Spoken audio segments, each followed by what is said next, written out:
Okay, so we're looking at the DUAT here, one of the processes of death as one travels through the afterlife, allegedly. So yeah, we've got like a pyramidal shape here. Shows you the 48 lava-shaped coffins in the tomb of Tutankhamun, and what they represented, the egg, the primordial egg containment. And once again, just like on the Dream Stellar, we have the two Sphinx on either side of the egg pulling apart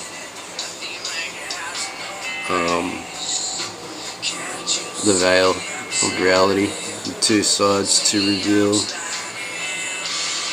something that's probably beyond the physical concept of sight, vision and perception. We have like something raising up, pushing the surface of the land, so to speak, upward. You see the head emerging,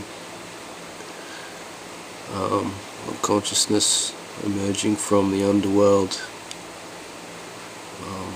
It's one of the final stages, which in terms of reincarnation would mean coming back to life. And there is like a volcanic connection here. Some of these pyramids or whatever, I mean, they're built into mountains, we know that. It's like a man-made mountain, I guess. Old, lava tunnels, who knows who or what made use of them. Energy rising from the earth. We're looking at energy, even conscious energy carrying information, consciousness, rising, even ties into the rising Kundalini, represented on the headdress of the pharaoh. So there's the introduction to the connections I'm going to be making through the DUAT. I'll get to my points really soon, which will probably be in the title of this video. Okay, so yeah, I've just got a few more pics, I suppose. So I'm going to go around to other relationships in different parts of the world, even tribal, more supposedly primitive styles of this, what it's trying to convey, this process of life, the afterlife, yeah, things like that. I'll probably go more into detail on each section, but each section needs to be described thoroughly of the DUAT. And by the way, this is one of the oldest versions from the tomb walls of one of the major pharaohs. I don't go much on the new school, like as the society degraded in modern dynastic Egypt, like everything, I guess, including the Book of the Dead, became kind of generic. Yeah, so I couldn't really relate to the more recent Book of the Dead, but the older one, where it just shows the processes, yeah, it was like simplified as well, and yeah, I don't know, more to the point. Things get lost in complexity sometimes. There's no danger of oversimplifying when you've got the perfect elements. Anyway, so connections. So I'm gonna fly over to Easter Island, surf on over here, whatever. So we got like like, this is another one of these little things, like little tiny connections. It's not like they got similar symbolism, I suppose, right across the world, certain recurring themes, but I wouldn't call it a one world religion at one time. I'd probably look at it more myself as one knowledge, just knowledge, like they had it pretty much. So yeah,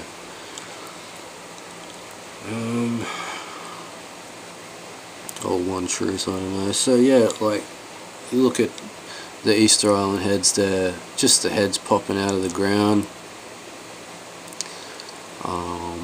Yeah, the bodies are buried purposefully, and holds them in place, but the ones that have probably not been under there or too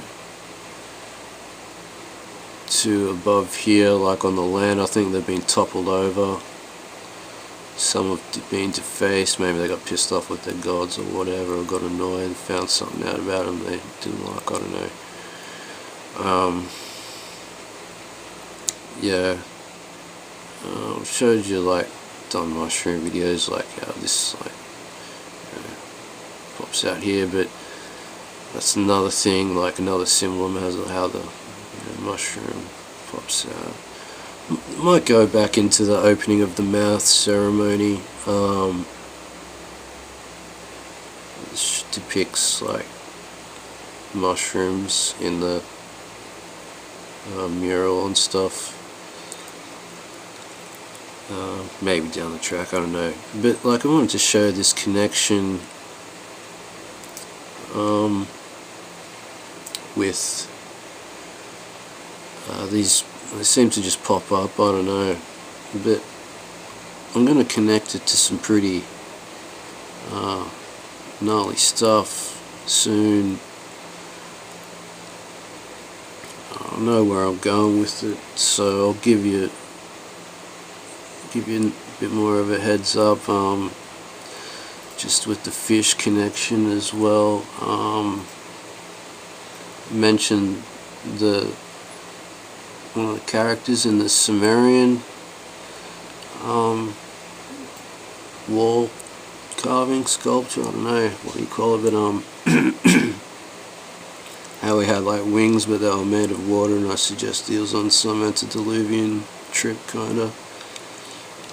He's a flyer, there was a bird above him too that was on his side of the divide, and the comparisons between their own kind, even like we should probably be doing. People have a freak out or something, I don't know. And just how he was, I mentioned he was a flyer, like, you know, how the other ones had wings. That was 2 verse 2, kind of, not verse, but, you know, opposing views there, obviously, concerning the central smaller character. Yeah, so his wings, described how he was a flyer, but his wings turned into water, they had fish in them, and like how fish are basically flying around and just in a different medium. And yeah, I think he might have been a survivor from the flood.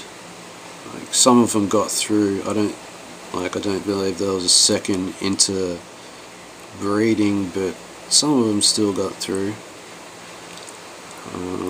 Yeah, Lord's Mare Parade, look into that one.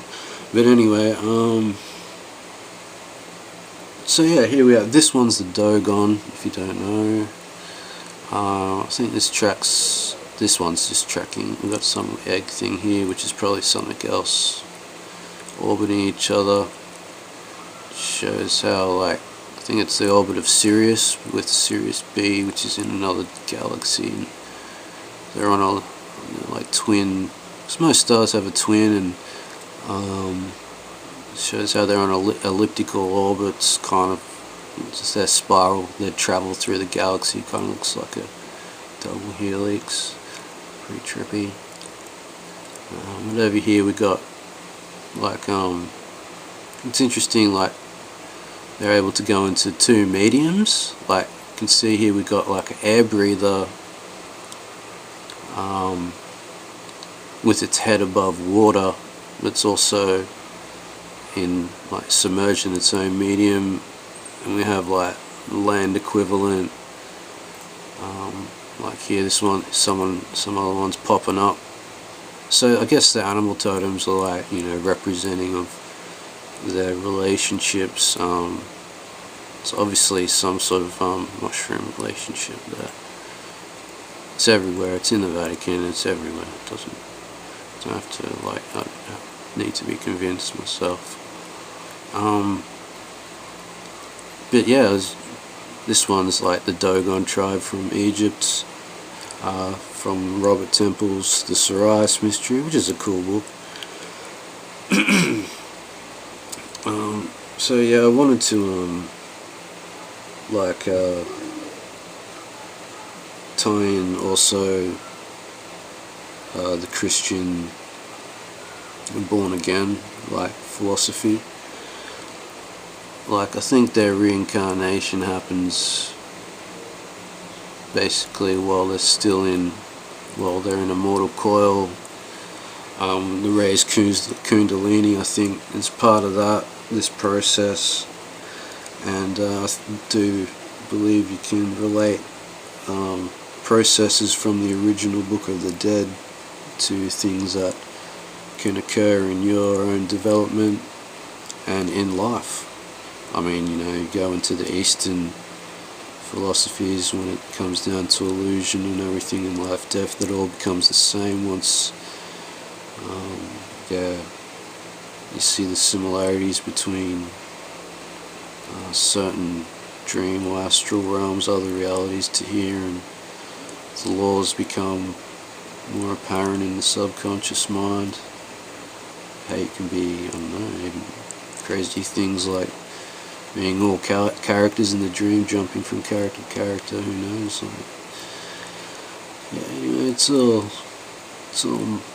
mind stuff. But yeah, like born again, yeah, I've had interesting experience, and it's like, this would be timed with, you know, like we're talking volcanic activity, we're looking at, so we can't ignore the volcanic connection, and we're looking straight to the sun, its connection with the Earth's core, and you know, the magnetosphere, all that stuff contributes to, you know, DNA alterations, whatever, like mutations, freaking goes from the physical to the, down to the, like, atomic level, probably. So yeah, just hopefully I haven't gone too long on that one. I only wanted to make it a quick one. Just popped up. Just kicking back, listening to tunes. Alright, catch ya.